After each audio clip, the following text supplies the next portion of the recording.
Welcome to Sharing the Middle, where recovering perfectionists, overachievers, and anyone in the middle of a struggle come together to learn to embrace the messy middles of life. I'm Lacey, your friend in the middle and guide, whose claim to fame this week is just making it through the holiday weekend.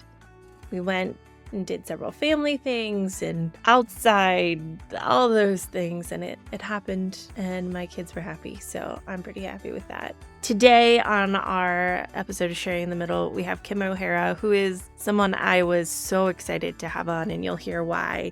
She is integral to the story of the middle and how it started. Kim is an author and book coach, has guided over 40 clients through the daunting journey of writing a book and publishing. Her self-help book, No Longer Denying Sexual Abuse, Making the Choices That Can Change Your Life, is available as of February 2023. And she hosts a bi-monthly free teaching series online, No Longer Abused. She has contributed to the LA Times, as well as prestigious literary journals as an essayist. She has a podcast, You Should Write a Book About That, and writes a weekly Substack column called The Inner Circle. Little housekeeping. This is an episode that talks about sexual abuse, if that is something that will be a trigger for you. Also, it's just this episode this week because mental health, friends. But next week, we'll have a mini episode. I love this conversation with Kim, so I really hope you enjoy it as much as I do. Hello, Kim. Hello. It's so good to be here. I am so excited for you to be here. And I know you've heard me say this, but I don't think you realize how big a moment our first meeting was for me. Like when I talk about the middle, when I think about the moment you and I met and you basically said to me, oh no, people want to hear what you have to say. You have a voice. You are interesting. I'm getting goosebumps. That was a turning point in my life. Oh my God, you're going to make me cry. I know. It's one of those things where I'm like, I hope this isn't too much. But it really, I might cry too. I cannot thank you enough for just giving that validation. I was actually in a very different place in my life. And I just was like, I think books are cool. I've always wanted to write a book. And you're like, you should. Then as we talked, you really did a great job of just validating that I had something to say. And the fact that someone who I saw as an expert and someone who was knowledgeable thought that of me put me on this trajectory of where I am now, of feeling comfortable writing, feeling comfortable sharing.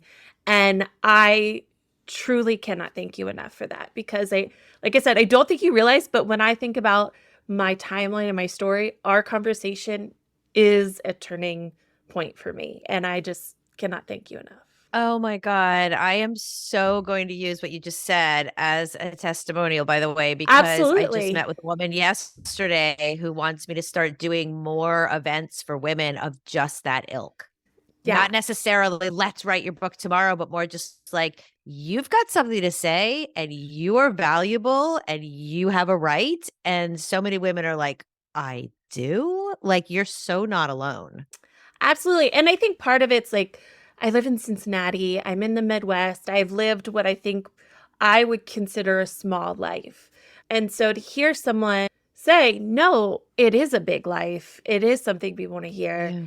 It blew my mind. And it really put me on a path that I am excited and proud of. So I wanted to start and thank you for that, because Thank you. I don't think when I talk about the middle, I talk about I had a conversation with someone who made me feel like what I had to say mattered. And that was you. And I thank you so much. Thank you. Yes. You've made my day. Good. You've made my week.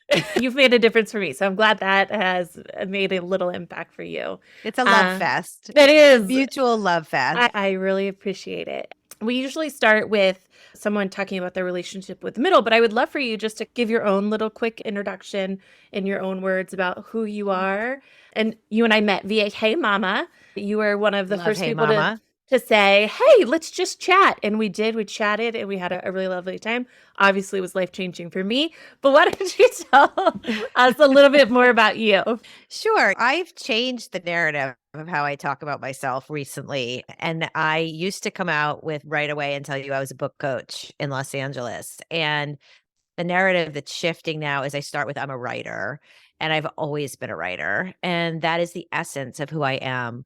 And the way that I coach people through their books and through their writing is from that lens of I am a writer and I'm also a coach. I know how writers think, I know how writers tick, I know where they get stopped up.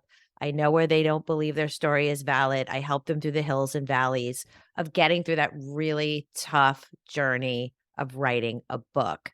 I'm a columnist, I'm an essayist, I'm a former movie producer and screenwriter, and I'm a mom.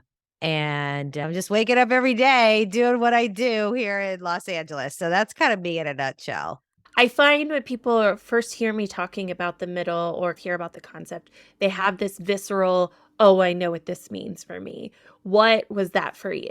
Yeah, when you asked me that, like, I understand the inclination for a lot of people is to maybe go dark. Oh God, where I didn't know the dark night of the soul coming out of the storm. And I have lived my whole life until just a couple years ago in such a black and white thinking, in such a, it's either a high or it's a low. And I have strove to not be in that place anymore. I would like to be in the middle. So when you asked that, I chuckled because I was like, oh, that is the happiest place for me. If I'm in the middle, there is peace on the land in my home. There is peace on the land in my career. There is peace on the land in my finances. It's all good. That old notion that as artists, as writers, if we're not like jacked up all the time, we're not doing things. And I realized that that's a myth. That's a total myth. I had a book signing for my book, No Longer Denying Sexual Abuse, Making the Choices That Can Change Your Life. And in the past, I would have been all like, oh my God, like I'm going to expose myself as an abuse survivor and this book and the shame and all that. And I knew I had to do a book signing.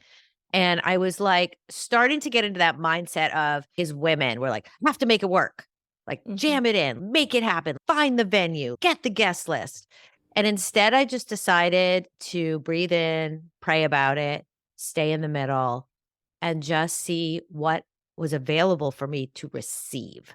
I'm starting to learn how to receive what's given to me instead of going for everything.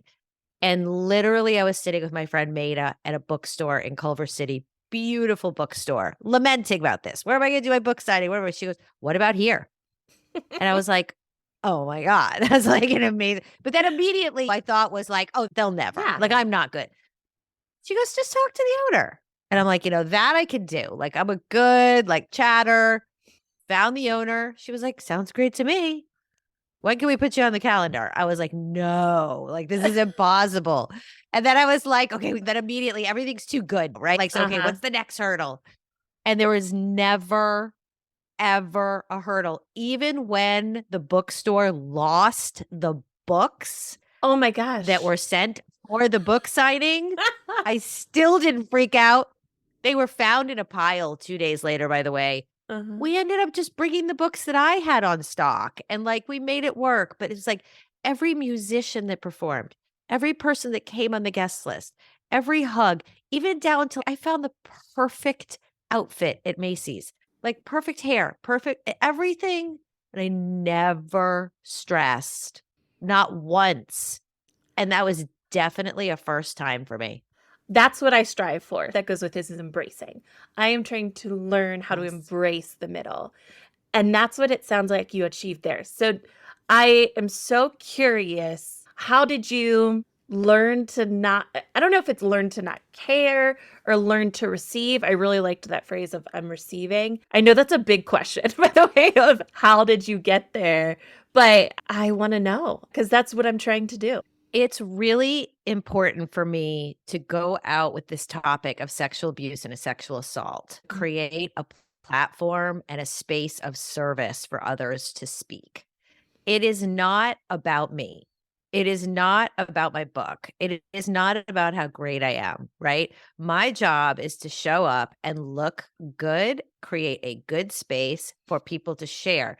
And I knew I wanted this book signing to be a curated event of joy. And because I wanted that, I was vibrationally in that space. And then everything that came to me, like I would get an idea Oh, I want my friend Sonia, who's this beautiful slam poet, to come and do like one of her songs a cappella. Called her. Are you willing? Oh my God, I would love to. She was brilliant. Another friend of mine, Sue Ann Pien, who's wrote the foreword. She's an amazing actress here in Hollywood. Her wife is this gorgeous musician. I said, will she come sing a song? Everybody I just called, and it wasn't like this scheduled, planned event list. I had a little thing on my computer.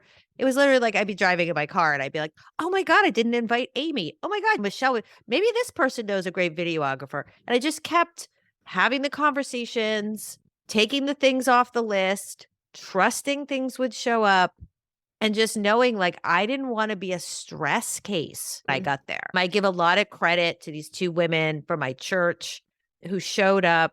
This one particular woman, Michelle Long, and really was like my right hand, because I'll get tripped up on like, where do we order the wraps? You know what I mean? Picking up the wraps from Ralph's is suddenly like, it's not, what are you going to talk about for 45 minutes? It's who's going to get the wraps at Ralph's, you know?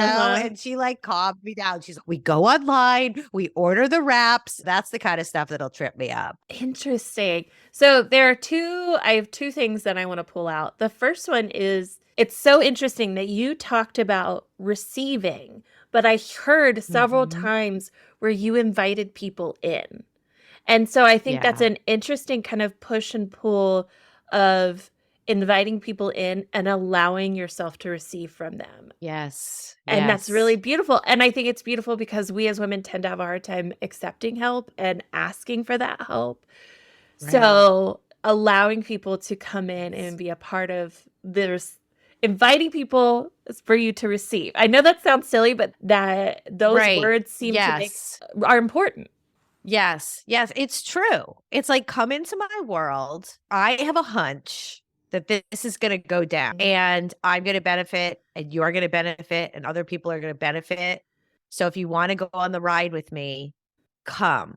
But if you don't, I totally understand, because it might not be your time. It might not be our time for whatever reason, without any resentment at all. I feel like when you come from that place of an invitation is so sincere. It's not premeditated. It's been a download of, I feel this is supposed to happen.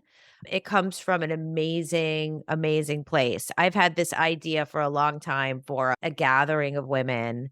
It's similar to how we started the podcast about that permission space. Yeah. But it's still, when I think about it, even though it's viscerally lovely, I even have the name for it, it can get very listy very quickly. It can get very ego driven very quickly. And so I have to put it away, because that is not the way I want to do it. Tell me more about that. Does that make sense? It does, but I want to go in deeper because I'm nosy. When you say listy, is it like who's on and off the list, and ego being your ego about you? Yeah, how much it's gonna cost, what's the venue, like all the details that are very like salesy, and what's the profit margin, and who's gonna speak and why. And it's interesting because when I think about bringing women together to curate something, that they would leave going, oh my God, like the book signing. People left that and they were like, this was an amazing event, right? Yeah. And I was like, yeah, it really was. And that sort of told me like, okay, I can do more. I'm on to something. Like I can do more of these. I'm curating an event next week at my daughter's high school. They came to me, they said, we'd love you to speak on sexual assault and sexual abuse. My immediate idea was, I'm not taking the stage for 45 minutes. Yeah. Nobody wants to listen to me for 45 minutes. I'm curating this thing. And now I have coming a couple like major players in bringing down some predators publicly in Los Angeles, coming to the stage with me. Wow. Again, how powerful. Curated from just the space of wanting to invite them in and then receive what they have to give. It's really, I love that I need to write this on a Post-it. Invite someone in and then receive what they have to give. There's something so beautiful there. And I think you hit the nail on the head for me of something I've really struggled with in this moving into an entrepreneurial space and wanting to make money to support my family, but not wanting to feel like a salesperson. And that there's like a certain sleaziness and whatnot with that. This idea of, I'm not necessarily selling, I'm inviting people in to receive my message really feels different. And so I just hearing you talk about it, I was like, yeah, I totally see where you're coming from. And I see the difference in the pushing and the lists and what it is, and this is something I've been learning a lot lately, is it's about the process, not the outcome. And that the outcome will Yes. come with that Yes, process. yes, yes. There's always, to go back to what you just said, I've been through many iterations of my career. I've had a sales mentor, I've had business coaches, reframing it with what I have to offer you is, Yeah. from a place of service, and still it still has an edge of I want your money. Yeah. And I've learned, which is noble, by the way, which is noble And as there's nothing moms wrong and with just as sales women. There's or nothing no, absolutely not. there's It nothing wrong with that, but there is a difference, and I feel like knowing when and where to make that application. There are clients who hire me, and I'm gonna help them write a book, and that it is a business transaction. I will be paid, yeah. and then there's other situations where money is not it's not it's like you said, it's like we're not quite sure what the outcome 100% is. There might be some money transactions, but it's not contracted, like big Yeah. year program thing. Really Absolutely. knowing who you're serving and why you're serving them. I think really just some people are going to pay you and they're going to support your life, and other things are going to be more like really service based. And to tie it back to the middle, it makes it gray area and it makes it hard. Yeah. And so I see, even though I feel like we've gone down a completely different path than I thought, but I love it. I want to reframe though something for you. Yes, I want you absolutely. to get rid of that word. It's hard. It's hard. Nothing's hard. We just Interesting. make it hard. Okay. It's never hard. It's emotional, it's challenging, it's enlightening, it's illuminating, but as women we're like that we fall down that hole of, "Oh my god, it's so hard." Mhm. And I try to stay away from that word. I try to stay away from that word hard, and I always catch myself when I say I've got to go to work. Interesting. Okay. Yeah, because My what I word, do is not work. yeah. My words are lazy and should.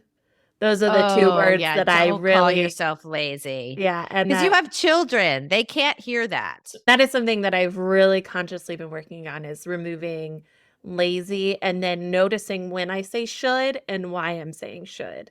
Because Good. about 90% of the times my shoulds are made up, and that's not true. I don't They're there's just you. they're just me, or they're just a internalization of one message that I've turned into a rule that isn't a rule. I really love hearing your phrases of "that's hard" and "I'm gonna go to work," because I as soon as you said them, I'm like, yeah, I get it. I get Yeah, why those things can be barriers and start these like more negative thought patterns. they Absolutely. do.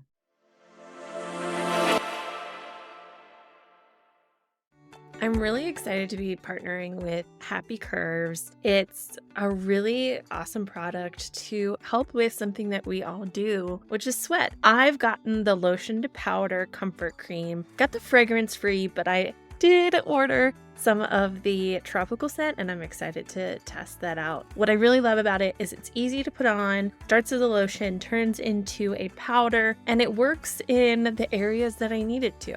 I'm a busty lady. That's not a secret. And with bust, there's sweat. It's been a really great thing, not only during the summer, but as someone with a chronic illness that tends to make me sweat, I deeply appreciate it. The other thing that I love about Happy Curves specifically is it's intended to be inclusive of all people, whoever you are, because again, we all sweat and we all can deal with it how we want to. I like it because of the comfort. No one's really around me to smell me. Joe is, but never mind. This is getting too long. Enjoy. 15% off going to myhappycurves.com/Lacey15 or with my code Lacey15. That's LACEY15. Two things that you said that I am really interested in how they butt up to each other. And this gets a little personal, and That's okay. obviously share what you like. So you were talking about your event and your event being a place of joy, and the juxtaposition of it being about sexual abuse and sexual assault, and there being all this shame with it. And so Mhm. I'm really curious in how you cultivated an event of Mhm. joy around a topic with so much shame. Yeah, that's a great question. I realized when I was at the bookstore midway through the event, and I actually said this to someone that was there, is I had picked a space with all windows. Yeah. And it hit me how I was like, "Look at us," because there were a lot of people there who had been abused, and I Mhm. was like, "Look at us. We are not hiding anymore. We are beautiful, we are amazing. What is in our story does not make us, right? It's just a part of who we are." And the music was very celebratory and just writing. I didn't speak for that long. I only spoke for 10 or 15 minutes, and I invited people up to the stage. And in that invitation up to the stage, they were able to tell their stories. And a few of them had not ever spoken publicly. Wow. That's joyous. That's joyous that they're getting a chance in this safe cocoon of space with me sitting there holding space for them, all these people staring at them adoringly to be able to say, I was abused. This is my story. This is how I feel. A couple people got up and it was like, one person got up and was like, it didn't even really hit me till right now. Because I shared a story about how a year before I woke up from the dream that I had been abused, I was in a relationship with someone who had date raped me and I had minimized it and stuffed it. I was like, "Oh, Mhm. no, that didn't actually happen." It was in the middle, by the way. It was a gray area Yeah. because it happened so fast, and I didn't really say no, it was like a real weird area. But now, 11 years later, I'm able to go, "Oh, yeah, I was definitely." Yeah, I was able to admit that publicly as well. That's joyous to me when people get to gather in this community and shed their shame and celebrate that we're getting free. We're getting set free. I also think it's really beautiful that it's about the the vic I don't want to say victims, but the people, Right. not those who did the harm. And so I think Mhm. that's another piece of it as you were talking. I loved that I didn't hear about that once, and I know I'm bringing it up now. But I think that's Right. also a really important designation of usually when we talk about these things in public, it's very much like tensions and opposing forces and this person and that kind of stuff. And in that environment, it was not at all. It was just about them, their experience, and being seen. Absolutely. Yeah, So powerful. it definitely wasn't like a witch hunt. It Yeah. definitely wasn't like, who are we gonna put the blame on? I think that there was a lot of power in that room. I think a lot Yeah. of people there was a lot of understanding that the people that had done the harm, they were broken and they were acting under some kind of paradigm that had either been put on them or who's to know? That's not my job to heal them. My job is to heal me so I can heal others because unfortunately, at the rate in which sexual abuse and sexual assault, particularly, is happening in this country, the best we can do is to hold space for those it's happened to because it's not stopping anytime soon. Yeah, yeah. And I like the distinction that it's not my job to heal them. It's my job to Mhm. heal myself and almost Mhm. in service of them and them. Yes. Absolutely. Yes, yes, yes. We're going to switch gears a little bit just because Okay. I want to ask you about this. So I read your LA Times piece about your love letters, and I think regularly about how how you had someone come find you in a grocery store after you wrote them a love letter. And I don't really have a question here, I'll be honest. It's just I need you to know that this has been something that has been imprinted in my mind. And I actually had my own experience. It wasn't a love letter, but I had a I wrote someone a thank you note, and it was this I guess she's my great aunt, right? Great aunt. Okay. And I wrote her a thank you note for one of my wedding gifts.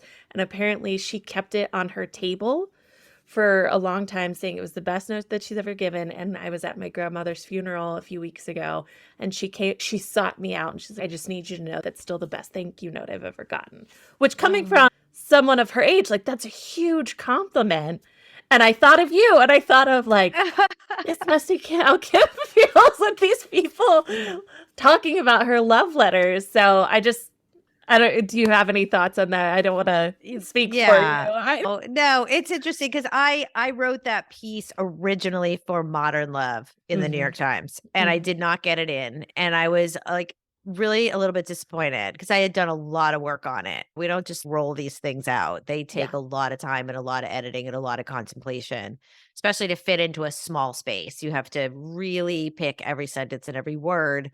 And my same friend, I love this friend for this too, is that the same person who suggested I do the book signing said to me, why don't you just resubmit it to LA Times? They have a similar column. And I was like, I had no idea. I was like, they do? So I looked up, and I kid you not, when you're in the flow of intention and you take action, miracles happen. 2 weeks. 2 weeks, I got an email. We love this. We want to publish it in a week. That's I didn't even have time to get worried. I didn't even have time to like stress. Too much time, you start to think, oh, do I really want people to really read this about me? Yeah. This is really bad. Like this is my love life. This is my love life. And I was And like, it well, could be what it's my people love think life. of failures. You know what I mean? And that's another kind of piece of it, is Yeah. feeling really vulnerable. Absolutely. Really vulnerable. But I think what drove me to finally be okay with the piece coming out is that anybody would be lying if they said that they hadn't had their own sort of journey to find the one, right? And at the very end of that piece, it was important for me to stress that I had a pattern that I was propagating through my life, and that I needed to be the one to stop that pattern, put a pause on all that, like proving love to me, proving love to them, and wait